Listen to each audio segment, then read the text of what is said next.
Good morning, everybody. It's about 7:40 in the morning. It's just about sunrise here, and it is fairly cold. I got up a couple hours ago just to set up all my cameras, download everything from the day before, and you might be able to hear it or see it, but I have a drone doing a time lapse right up there in the sky, and I've got my X5 camera on a ledge out in that direction. I'm doing two because the X5 does a 360, so I'm going to get both sides of the sun, one of it coming up on one side and one of the alpenglow on the rocks that are just happening right now, and then the drone gets a higher perspective and does also really beautiful time lapses. So after I'm done here, I'm going to go over to Red Canyon and take the Jeep out there. I was there yesterday, but the problem was it was late in the day, so it didn't look as nice, and I found a different way in that's a lot more accessible than the way I took yesterday, which was horrible, down a riverbed full of boulders and everything else like that. It got really dicey. So we're gonna go the new way today and capture some really beautiful shots with the drone and the X5. I took a different road this time to get to Red Canyon, which was a lot easier and led to a better view. The new road also crossed a large plateau called the Horse Valley Wilderness, and I did see a wild horse.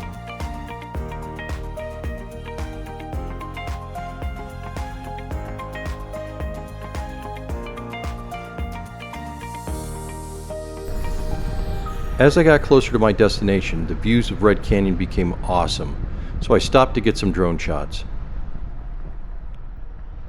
The beautiful Red Canyon loop, as you can see behind me, it is absolutely stunning.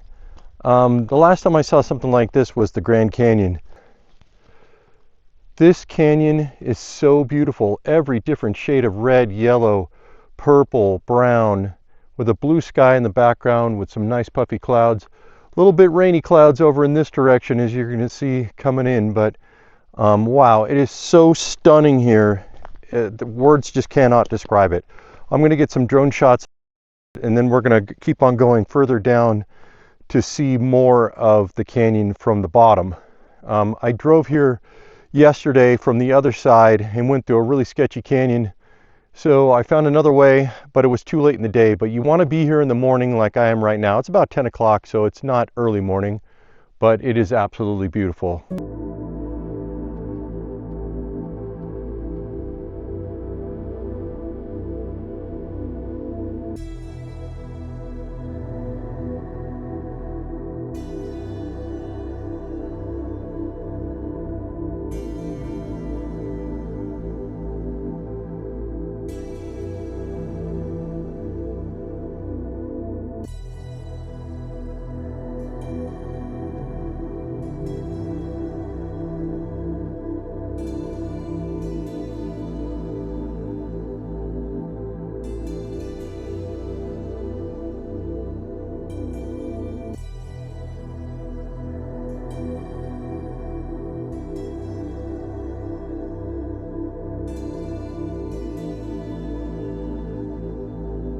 All right, we're going to continue on down Red Canyon. I got some great drone shots here. Let's get some more stuff before the clouds move in on us.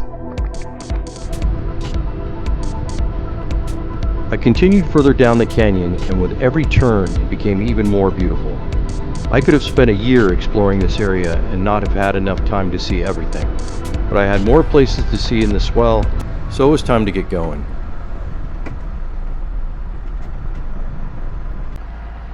Rain clouds began to move in, so I decided to go back to my base camp, pack everything up, and head off to my next location, the Swayze cabin. The weather has turned bad, not great for pictures or video, and it's going to rain on me, so I got to get out of here pretty quick.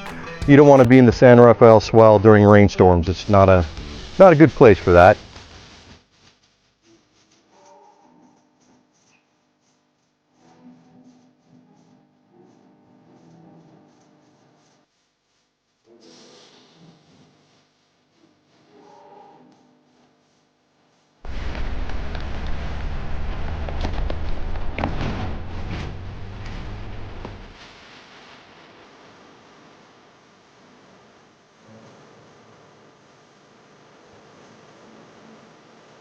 What did you think? The camera picks itself up and brings it back to the Jeep?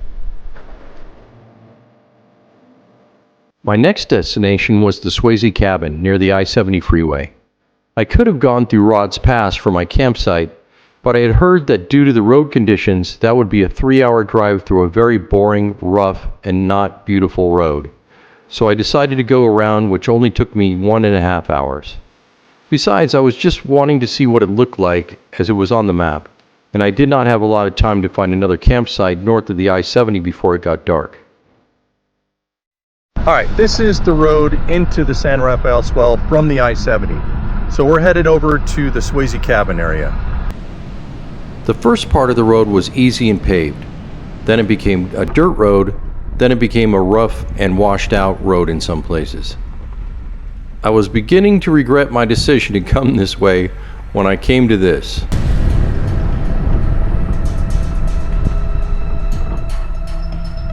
You cannot tell by the camera, but the rut in the road was about 6 feet deep and 4 feet across on the right and covered half the road. All right, you probably can't see it, but the road has been completely washed out by a storm. And all right, let's try it.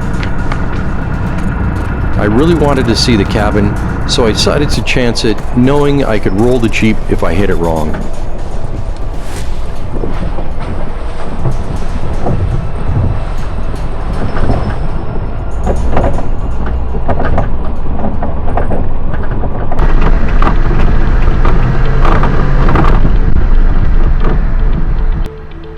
I made it and I was back on my way to the Swayze cabin. In hindsight, I was thinking it would have been a lot easier to go around the road. What's the point in having a Jeep if you don't go off-road? Oh well, next time. The rest of the road to the cabin was not bad at all, and I was thinking how great this cabin must be. With all the old log cabins in Utah, this one was the only one I know that is listed on a map. I mean, it must be amazing, right? Now if I could just get there before sunset.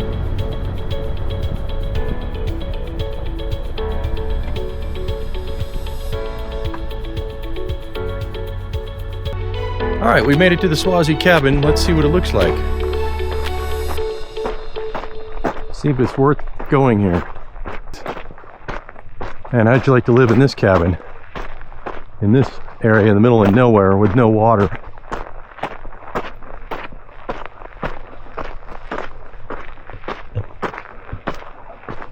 Let's see, let's take a look inside. Well,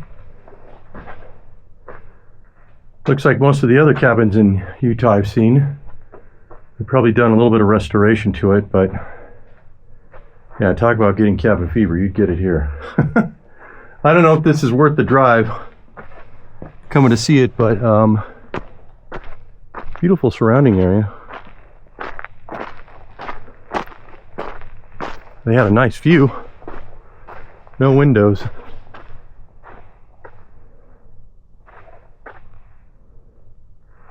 So yeah, this is it. Swayze, I don't know how you say it, cabin. Don't know if it's worth the drive. So it says on the sign, the Swayze cabin was built in 1921 in the heart of Sinbad County by Joseph Swayze. The cabin was built from Douglas fir from Eagle Canyon nearby. Remnants of the Swayze family farm depict the Western heritage. The Swayze family grazed livestock in the area in the later part of the 19th century. The cabin served as shelter for members of the Swayze family and other cowboys. There is also what is known as Joe's office and the icebox nearby. We don't need to see that. Honestly, the Swayze cabin was not worth the road, and now I had to drive all the way back to get to the other side of the freeway and find a place to camp before it got too dark. And yes, this time I went around the big ditch in the road. I found a place to camp off the side of the road and set up camp for the night and went to sleep. I woke up to these guys in my camp in the morning.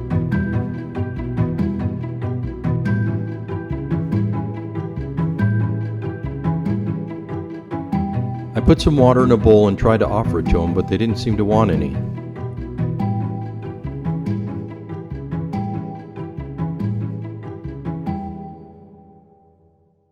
My plan for today is to travel north on the Buckhorn Draw Road, past the San Rafael River, to the Buckhorn Wash pictograph panel, then on to an area called the Little Grand Canyon. I don't know what the road conditions will be like with the recent storms, so I'm getting an early start. Normally, I would have wanted to plan on getting to the Little Grand Canyon at sunset, but that may not happen. I may be there way too early. So far, the road prior to the San Rafael River was smooth and wide and open, with beautiful views of the surrounding buttes.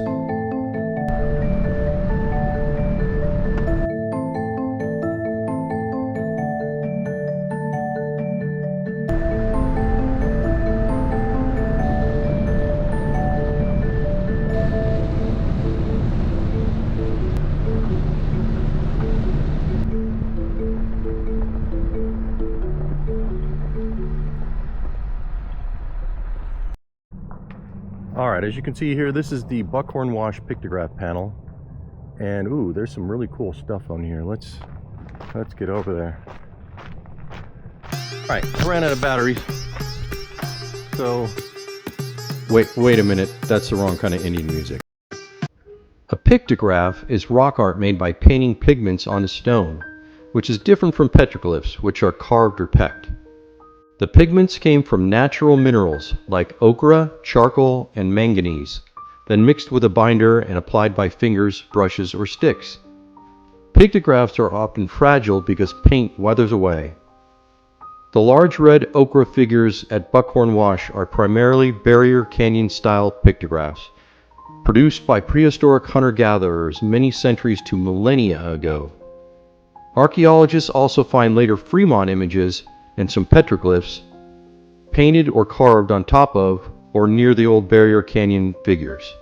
Exact dates vary, but Barrier Canyon-style art in this region is often dated between 1500 and 4000 years ago. The meanings of these figures are not fully known. They were likely ceremonial, mythic, or symbolic for the makers. So this pictograph wall behind me is absolutely stunning. It's something that's well worth seeing when you're in the San Rafael Swell on the northern side of it. Pictographs were awesome, and now I was off to my last destination, the Little Grand Canyon. It was getting hazy and cloudy, and I would not be there at the best lighting, which is sunset, but I thought I would try it anyway as my adventure was coming to an end. I'm at the edge of the Little Grand Canyon overlook on kind of a cloudy day, kind of a hazy day, kind of a windy day. This is not the right time to be here. You'd want to be here at sunset because then the sun, instead of being behind me, would be facing all of these rocks, making a really beautiful glow. So it is a beautiful location, but just the wrong time of day. The time of day you get to a place really makes a big difference in the way it looks. It'll look totally different at sunset here if it doesn't rain or cloud up. So yeah, you want to get here definitely at sunset.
As my time at the San Rafael Swell was at an end, and I headed for home, I started thinking about all the beautiful things I had seen on my adventure.